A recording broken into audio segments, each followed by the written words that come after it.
Të nderuar teleshikues, asalamu alaikum. Mirë se vini në emisionin ton të radhës Pyetjet në Kur'an. Siç e dim gjithë ne, jeta është një udhtim i cili e ka një fund. Mirë po feja islame, duke qenë se ka përfshirë çdo aspekt dhe çdo dimension të jetës njerëzore, pa dyshim që një aspekt i rëndësishëm të cilën Islami nuk mund talente pa e pasur në fokus është edhe trashëgimia. Trashëgimia nuk është thjesht raport shifrash, por ajo i jep shpirt zemrave përpara se t'i japë shpirt botës materiale. Në trashëgimi shpaloset drejtësia hyjnore. Mirë po, s'ka dyshim se shumë pyetje dhe shumë enigma ngrihen rreth kësaj çështje. Prandaj ne me hoxhën tonë të nderuar do të sqarojmë shumë pyetje dhe shumë aludime që bëhen rreth kësaj teme. Hoxhë i nderuar, mirë se erdhët në emisionin ton të radhës. Atëherë sot kemi në fokus një ajet i cili është gjithashtu interesant, që është ajeti 176 i surës An-Nisa. Zoti thot: "Ata kërkojnë nga ti, o Muhammed, gjykim për kelalen", pra dikë që nuk ka as pasardhës dhe as prindër. "Thuaj ju, Allahu ju udhëzon për ju një njerëz të tillë. Nëse një burr vdes pa pasur fëmijë dhe prindër, ndërkohë që ka një motor, atëherë asaj takon gjysma e trashëgimisë. Në qoftë se një grua vdes pa pasur fëmijë dhe prindër, atëherë vllai i saj është i vetmi që do ta trashëgojë. Në qoftë se një burr pa fëmijë dhe prindër ka dy motra, atëherë ato do të trashëgojnë 2/3 e pasurisë, por nëse ai ka edhe vëllezër edhe motra, atëherë mashkullit i takon trashëgimi sa pjesa e dy femrave. Kështu Allahu ju sqaron ju në mënyrë që mos të humbisni, Allahu është i dijshëm për çdo gjë." Atëherë, hoxhë i nderuar, pyetja që lind natyrshëm është: ç'ne feja merret me punët e dynjas, me punën e pasurisë? Kush dëshiron të ndaj fen vetëm në çështjet, le të themi, shpirtërore apo morale, pa e përfshirë atë në jetën e përditshme, faktikisht, domethënë e ka mbytur fen ose e ka nxjerr fen nga qëllimi i saj. Qëllimi i fesë është ta lumturojë njeriu. Qëllimi i fesë është njeriu ta gëzojë edhe jetën e kësaj bote, përveç se do të gëzojë jetën e botës tjetër. Qëllimi i fesë është se njeriu është halif në këtë tokë, pra është ai i cili i është lënë kjo tokë në menaxhim. E si pasojë ta bëjë atë sa më të mirë, jeta të jetë sa më e mirë.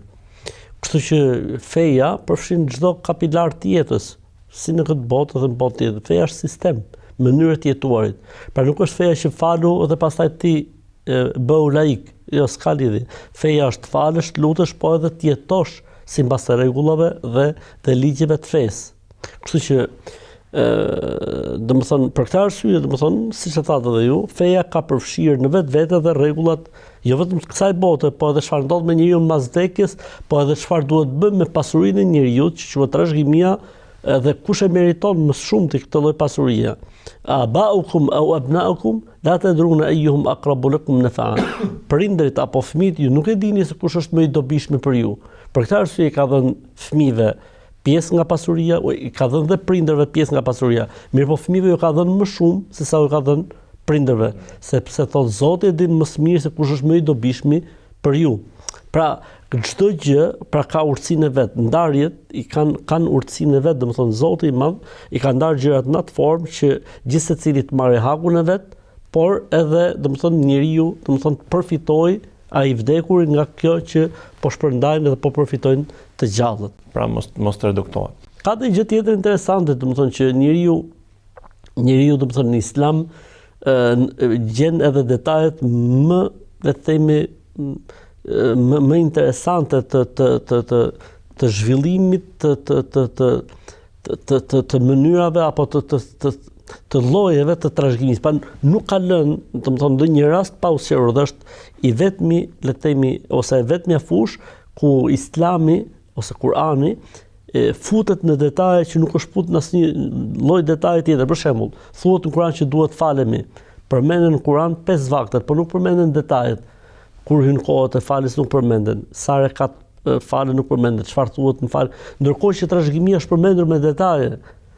kur vdes burri, kur vdes gruaja, kanë fëmijë, kur dikush vdes dhe ka fëmijë, po ka dhe prindërit, kur vdes po nuk i ka prindërit, kur ka vetëm vëllezër, kur ka vëllezër, çdo detaj që ka të bëjë me trashëgimin, pra çdo lloj çështje që ka të bëjë me trashëgimin, do ta gjejmë në Kur'an, në përgjithësi dhe shumë rrallë gjejmë në hadithet e pejgamberit alayhis salam. Pse? Sepse është çështje pasurie, është çështje paraje dhe nuk mund t'i shkonte në fund dhe në detaj ashtu siç duhet dhe më mirë se sa Zoti i gjithësisë. Për këtë arsye vetë Zoti e ka marrë përsipër që ta sqaroj këtë gjë. Pra, mos ketë asnjë lloj hapësire për pse ma dha, pse s'ma dha, pse më dha më pak, pse s'dha më shumë. E ke në Kur'an, e ke përcaktuar në Kur'an, kështu që nuk ka vend le të themi kështu në thojza për abuzim. Domethënë është e sqaruar nga vetë Zoti. Madje ka dhe aplikacione online që ti vendos anëtarët e familjes dhe ta ndajnë, domethënë një Po, absolutisht, po sidoqoftë aplikacioni një algoritëm perfekt se si Zoti në disa ajete të vogla në Kur'an ka arrit ta ezauroj si tempra, ta mbylli. Gjithashtu një aspekt interesant është shoqëria kudo dhe kurdo ka qenë ndarë midis dy ekstremeve. Një pjesë që thoshte që pun ka femra të marrë pjesë nga trashëgimia, dhe një pjesë që thot femra le të marrë gjysmën ose barabart me burrin. Si është qëndrimi i Islamit në këtë mesele? Faktikisht tu kemi edhe një gjë tjetër interesante që është ajo le të themi në përgjithësi thon femrës si takon sa gjysma e mashkullit. Po faktikisht nuk është kjo gjithmonë. Atëherë Islami ka këtë qëndrim. Islami thotë që femra patjetër trashëgon, nëse është ndër trashëgimtarët. Dhe ajo që thuhet në popull apo tek njerëzit në përgjithësi që e ka tek burri, po u martu s'ka më gjë tek shtëpia e vëllezërve apo tek shtëpia e privojnë, po, kjo nuk ka të bëjë me Islamin, kjo është ignorancë dhe padituri. E vërteta është që vajzës si takon haku i saj, ka dhe të drejtën në trashëgimi njësoj si ka dhe çuni. Duke qenë se ajo tashmë nuk ka përgjegjësi kryesore mbi familjen, siç e ka djali për familjen dhe për njerëzit që do të vinë në shtëpi etj, atëherë Islami në këtë rast tha 2 hise çunit dhe 1 hise gocës. Pra njeh shpenzimet burrit, se në gjuhën ekonomike kështu njihet. Bravo. E subvencionon. Ndërsa pjesa tjetër, vetëm 4 ose 5 raste në Islam, në të gjitha, le të themi, në të gjitha rastet e trashëgimisë, merr mashkulli më shumë apo sa 2 fishi i femrës. Pastaj në të gjitha rastet o marrin barazim, pra janë afërsisht 18 raste që marrin barazim ose merr femra më shumë se sa mashkulli. Interesante. Kështu që, domethënë, ajo që thuhet që si më thon Islami thotë femra merr sa gjysma e mashkullit, nuk është kështu rregull. Sepse kompensohet me pasurinë që krijon femra e ka të vetën. Pra nuk është detyruar. Jo vetëm kjo. Jo, kemi raste konkrete ku femra merr më shumë se sa mashkulli. Janë afërsisht 15-16 raste ku femra merr më shumë se sa mashkulli dhe shumë raste të tjera që marrin barazim. Rasti 2 hise me 1 hise funksionon vetëm tek djalit dhe vajza dhe vëllezërit dhe motrat që janë me tasim, që janë domethënë trashëgimtar dhe s'ka trashëgimtar tjetër. Pra janë raste shumë të kufizuara këto që është 2 hise me 1 hise, përndryshe rastet e tjera janë ose barazim ose femra merr më shumë se sa mashkulli. Në fakt pjesa e testamentit të trashëgimisë që rëndom thuhet në gjuhën juridike është Shqipe në surën Nisa, në fillim fare. Feli abawayhi li kulli wahidin minhuma as-sudus. Prindrit marrin gjithsecili 1/6. 1/6. Ajeti më poshtë feli ummihi thuluth. Nona merr 1/3. Po. Kështu që po. Thjesht e solla si argument. Dhe trashëgimia njihet si ligjet e funit që merret me të vdekurin. Pra nuk ka më momenti që njeriu ndron jetë, ligjet e fundit që trajtohen në testament. Dhe trashëgimia faktikisht në Islam nuk fillohet me të pa u par borxhet e të vdekurit, pa u par amanetit të vdekurit.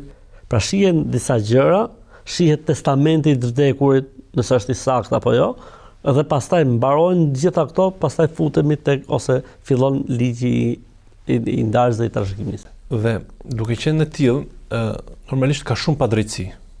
Baba manhatër. Pra, një fëmijë jep gjysmën e pasurisë ose të gjithën.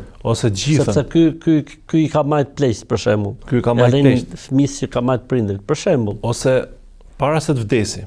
Pra, kemi rastin e testamentit që ai jep gjithë pasurinë, po kemi edhe rastin para se të vdesi ja lën gjithë pronat fëmisë me cilin rrin. Dhe është shumë e përhapur dhe besoj është një pyetje që njerëzit ta bëjnë. Si është vetëm një gjë interesante kam me qira muhabeti, në Islam shumë testamenti për trashëgimtarët nuk lejohet. La wasijet e livarit. Nuk është i pavlefshëm testamenti i lënë për trashëgimtarët. Qartë. Sepse trashëgimtarëve u ka nda Zoti, nuk ke çfarë ndash ti më. Testamenti mund të lihet për njerëz që janë jashtë trashëgimisë. Dhe këtu ka një kusht. Cili është kushti? Duhet të jetë më pak se sa 1/3 e pasurisë. Pra ti nuk mund të lesh njeriu të huaj gjithë pasurinë tënde, se ke zënk me fëmijët për shembull apo ku e diun me nuset e çunave për shembull. S'ka lidhje. Këtu deri 1/3. 1/3, nëse ai ka lënë testament mbi 1/3 nuk zbatohet. Zbatohet vetëm 1/3 dhe pjesa tjetër është për trashëgimtarët.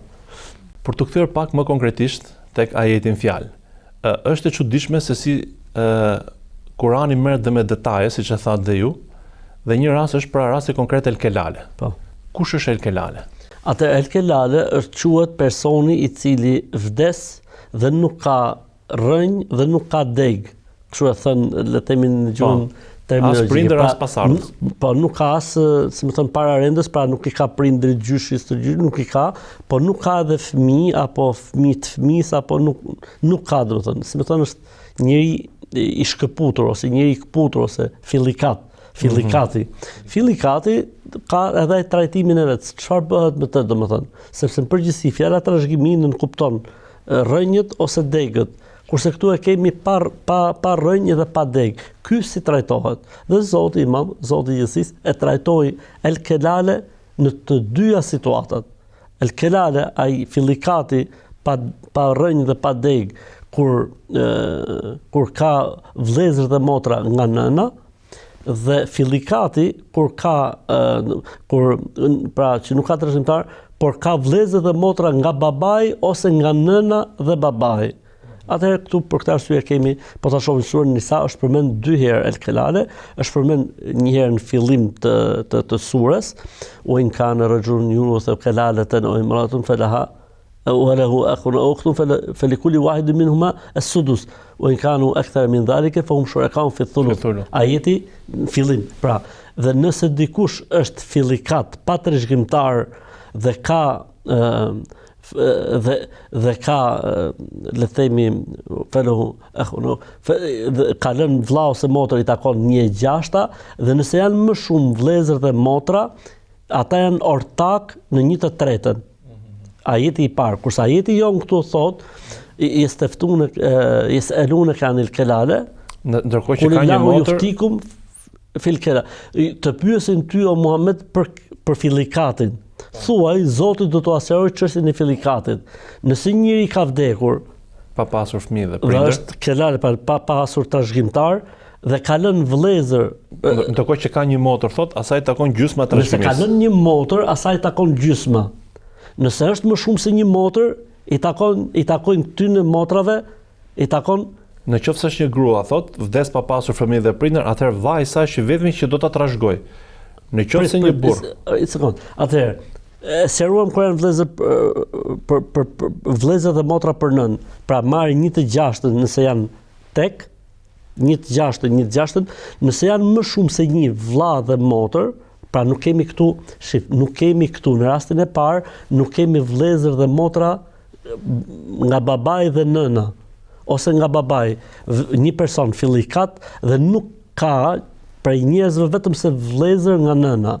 Atëherë vëllezërit nga nëna marrin, nëse janë tek këta, marrin 1/6 ose vllai nga nëna merr vetëm 1/6, po çfarë bëhet me pjesën tjetër pasurisë? Ka gjykim tjetër Islami për pjesën e mbetur. Nëse është një motër nga nëna, merr 1/6, nëse janë shumë vëllezër dhe motra nga nëna, atëherë bëhen ortak në 1/3. Si ndahet 1/3 mes vëllezërve dhe motrave nga nëna? Barazim. Pra meshkujt dhe femrat janë ra i rregulli sa 2 fishi. Vim këtu, në rastin ton. Njëri është fillikat dhe ka vëllezër dhe motra nga babai dhe nëna ose nga babai, atëherë ndarja është si ndarja në përgjithësi. Nëse ka një motër, ajo merr gjysmën. Nëse ka më shumë se një motër, ato marrin 2/3 edhe i ndajnë mes tyre. Nëse ka një vëlla, po s'ka motra, atëherë vllai e merr gjithë pasurinë. Nëse ka më shumë se një vëlla, atëherë këta vëllezër e ndajnë gjithë bashkë. Nëse ka vëllezër dhe motra, atëherë ndahet pasuria 2-1. Vëllezërit marrin 2 hise dhe motrat marrin 1 hise. 1/3. Pra që është Ndoshta do të jetë çik e lodhshme për të rishikuesit. Po interesant është detaji se Zoti i Madh është marrë me këtë detaj. Njeriu filli ka pa trashëgimtar. Nëse ka vëllezër nga nëna, ka këtë gjykim, nëse ka vëllezër nga babai apo vëllezër nga babai dhe nëna, vëllezër dhe motra nga babai dhe nëna ka këtë gjykim. Domethënë është marrë me një detaj që subhanallahu thot njeriu ore, domethënë nuk ka lënë gjë në trashëgimi pa e trajtuar. Në fakt për shumë interpretues Kurani, sura Nisa njihet dhe si sura e shtresave vulnerabël. Pra aty flitet për jetimët, për mendjeletit, për jetimet. Dhe duket sikur është çështje mbitor dhe kelale, pra një person filikat i cili nuk ka fare trashëgimi dhe mbyllet kjo sure pra për këto shtresa. Dhe një tjetër aspekt interesant ishte që shpesh të futen edhe munafikët. Pra rënditen me gratë, domethënë dhe hipokritët i ka bërë Zoti një lloj, i ka quajtur pak si cmur, domethënë. Mirë, po pyetja që lind natyrshëm është po në pjesën tjetër të pasurisë kelales ç'a ndodh? Pjesa tjetër, normalisht kjo është pjesë pastaj e shkencës së trashëgimisë islame ose e juridiksionit të trashëgimisë islame, që pjesa e mbetur kalon tek Beitul Mal. Pra është, le të themi, është institucioni fetar ose institucioni, le të themi, që gjykon sipas ligjit Zotit, i cili merret me këtë pjesën e mbetur, është ai i cili e trajton pjesën e mbetur. Nëse nuk ka institucion, për shembull, atëherë kthehet prapë tek trashëgimtarët, tek këta, kthehet prapë me të njëjtin formë ndarje. Ju në fakt trajtuam pak më parë çështjen e periudhës para islame, pra ku trashëgimia kishte shumë padrejtësi. Sot shohim prap aspekte të le të themi të mos praktikimit të kësaj lloji trashëgimie, pra që sidomos shoqërinë tonë njerëzit akoma janë shumë pa informuar ose më saktë shohin çfarë mund të kapin. E famshme shprehje KÇK. Një këshill ose një mënyrë se si njerëzit ta aplikojnë këtë pjesë, sepse kjo funfare është me dëshirë, pra. Ajo që mua më dhem më shumë në këtë lloj situate është kur shoh besimtarët që kur vdes dikush nuk gjykohen sipas trashëgimisë islame.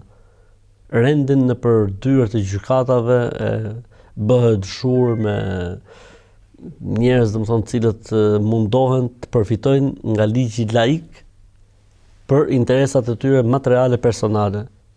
Tamam, siç e thot Zoti në Kur'an, e fe hukmel jahiliyeti yabghun. A mos vallë i knaq dhe i ngop ligji i ignorancës?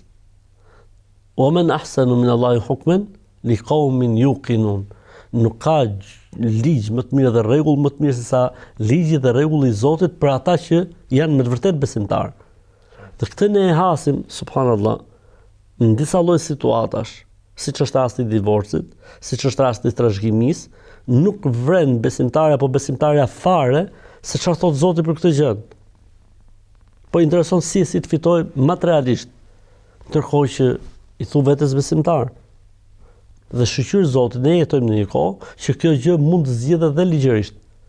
Pra, ligji e parë shikon që nëse trashëgimtarët bin dakord për një skemë të caktuar për të ndarjen e trashëgimisë, ajo është e pranuar në gjykat, ose me ndërmjetësim e tjerë. Pra ka formë që, le të themi, ligji i Zotit të marrë trajt ligjore të certifikuar ligjërisht në gjykatat në vendin ku ne jetojmë, sipas ligjeve të shtetit, pa mund të certifikohet dhe ti edhe me Zotin je në rregull, edhe me ligjin je në rregull.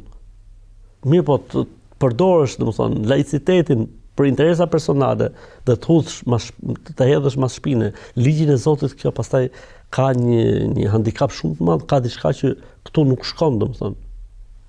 Pra nuk është pjesa jote. Dhe në ato raste që njerëzit përfitojnë plus ose përfitojnë minus, pra çfarë do të bëjë një musliman i cili ka marrë mbi normën e vet, ose në rastet kur ka marrë poshtë, pra. Duhet ta çoj hakun tek i Zoti. Nëse ti nëpërmjet, le të themi, ligjit jo të trashëgimisë islame ke fituar më shumë se ç'meriton, duhet ta çosh hakun tek i Zotit. Përndryshe ke marr zjarr nga zjarri i xhenemit, po ushqehesh me zjarr nga zjarri i xhenemit. Edhe pse e ke të ligjëruar me ligjin le të themi laik. Bëjmë një shkëputje shkurtër dhe rikthehemi sërish në studio.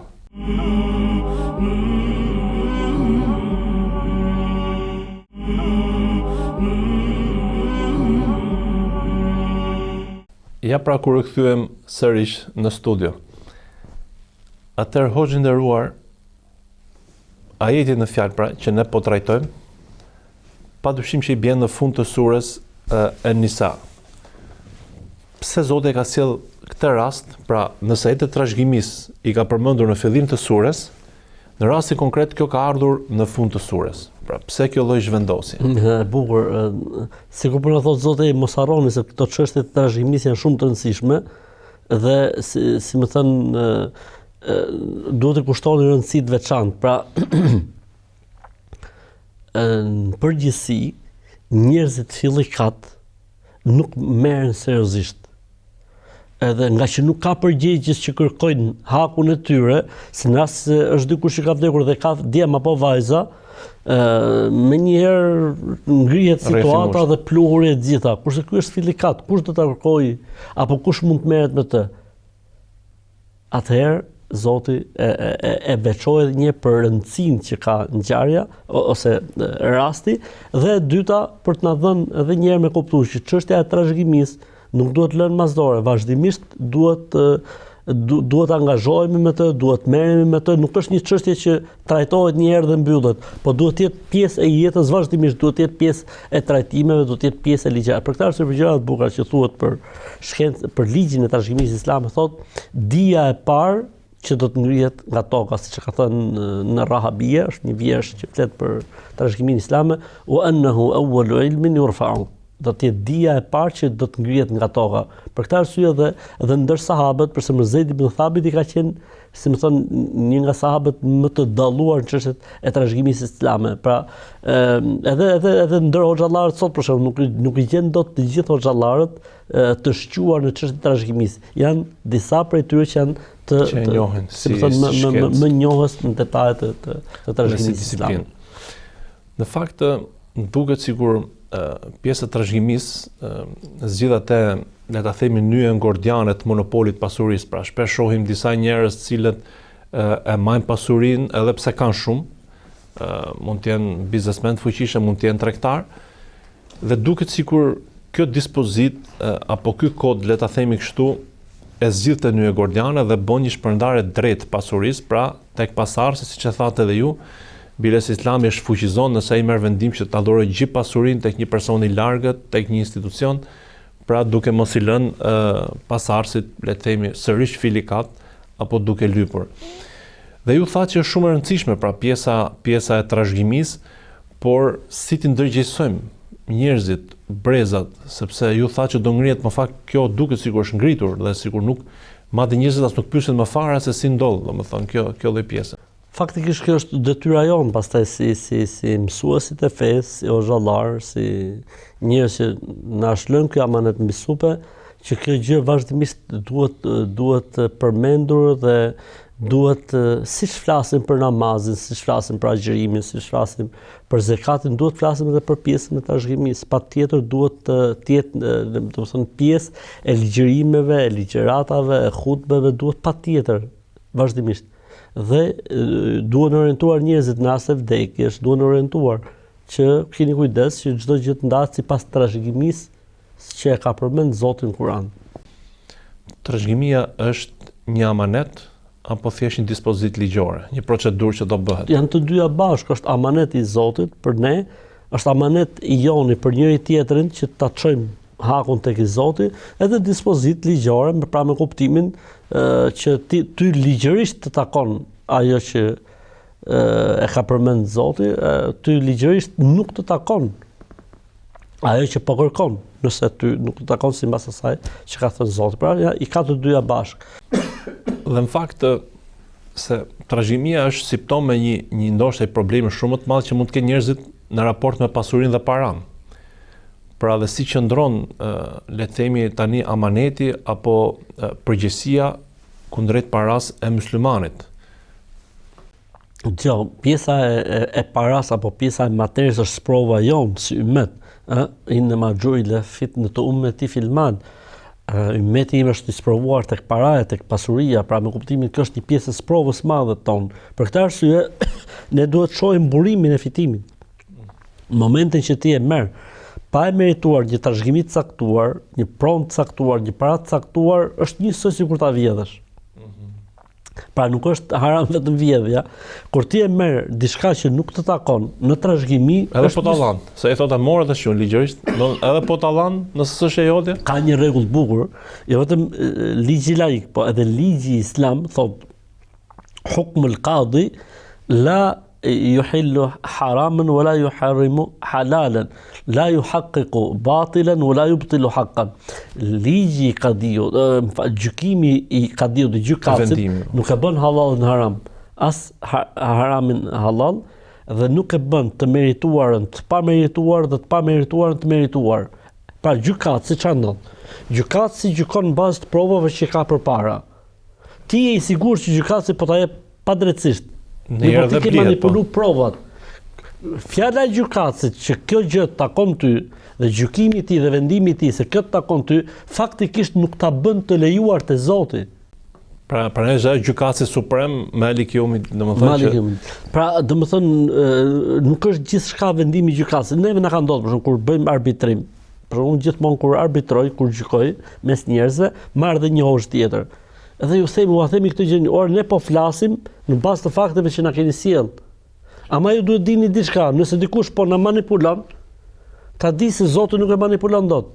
Nëse ne japim dikujt atë që se meriton dhe ai është koshient që këtë gjë nuk e meriton, po thjesht po e mbron apo po fabrikon fakte, faktikisht ne atij po japim diçka nga zjarri i xhenemit. Siç ka thënë pejgamberi alayhis salam, ju vini dhe gjykoni tek unë dhe unë gjykoj në bazë të fakteve dhe argumenteve. Prandaj kujt i jap diçka që nuk e meriton, faktikisht i kam dhënë një pjesë nga zjarri i xhenemit. Është hadithi i pejgamberit alayhis salatu wassalam.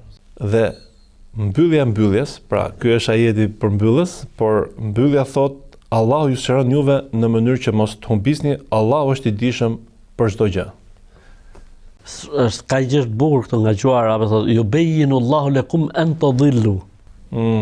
Është diçka që gjuhën arabe quhet fshehja. Po. Pra është ella tadhillu. Po në arabisht vetë kuptohet, si themi ne, la uqsimu bi yawmil qiyamah, ay uqsimu bi yawmil qiyamah. Nëse Zoti ju asjaron juve rregullat në mënyrë që mos të humbni. Pra, në momentin që ti i përmbash rregullave që ka sjell Zoti, ligjit, kodikut që ka sjell Zoti, nuk keni për të humbur kurrë, garanci. Pra ky është një argument që truri njerëzor nuk zgjidh gjithçka, por ka nevojë për një bazë ku të mbahet. Që do të jetë shërbim të referencës, që ta kuptoj. Po. Dhe është piki. Ai mbyllet ajeti, Allahu është i dijshëm për çdo gjë. Allahu është i gjithditur. Pra nëse ju manipuloni, nëse ju nuk i ndani mirë gjërat, nëse ju mashtroni në trashëgimi apo të dobtit ja merrni hakun, mashtroni në letra etj, inna Allaha kan bi kulli shay'in. Allahu di gjithçka. Pra ti nuk mund të fshihesh Zotit, ti nuk mund ti bësh lojra Zotit. Prandaj mos harroni këtë gjë. Zoti di gjithçka. Shumë, do thonë, shumë mbyllje, le të themi, shumë mbyllje e forcë. Është zaurusi se rasti i parë sqaron kur ti nuk din, rasti i dytë thot kur ti din, por e ke me hile, pra të dy rastet Zoti nuk lën që ti të humbësh, pra, nëse i marrësh porosive hyjnore. Dim ka bërë vaki kim pas një gjykim para sa ditësh, ku kishin probleme, domethënë në një tip pune, domethënë mes dy palëve.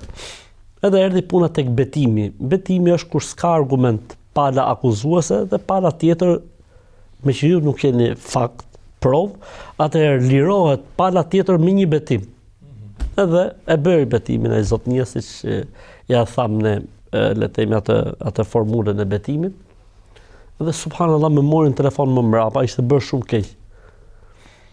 Tha unë jam betuar për atë që jam i sigurt dhe i vetëdijshëm se kjo gjë nuk ka ndodhur kurrë.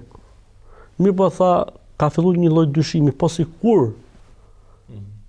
Tash vëlla, ky lloj dyshimi është për shejtanit mallkuar. Përderisa ti i je betuar për atë që i vetëdijshëm dhe koshient dhe i sigurt që kjo s'ka ndodhur, Këto dyshimet janë për shejtanit mallkuar dhe mbyllët. Pra besimtari i sinqert e ka merak këtë punë, pra nuk është puna ku t'ja hedhim, sepse ai e di se ka një Zot që e shikon dhe ka një ditë gjykimi që gjyqjet do të gjykohen edhe një herë atje. Pra ndaj pejgamberit gjykatësit janë 3, 2 në xhehenem e 1 në xhenet. Pra të gjykosh mes njerë, edhe ne për shembull që gjykojmë në raste të tilla, nuk e kemi të lehtë për Zotin, sepse duhet kuptosh i herë çfarë është gjëja, duhet dish ligjin dhe rregullën islame, dhe e treta duhet të kesh forcën dhe fuqinë për të dhënë meritorit atë që meriton. E vërtetë është. Pra edhe gjykatësit janë të fundit që hyn në xhenet, pra, se do pyetet më gjatë se të tjerët. Ju falenderoj hoxhë nderuar që ishit sot me ne. Gjithashtu falenderoj teleshikuesit për vëmendjen që na kushtuan.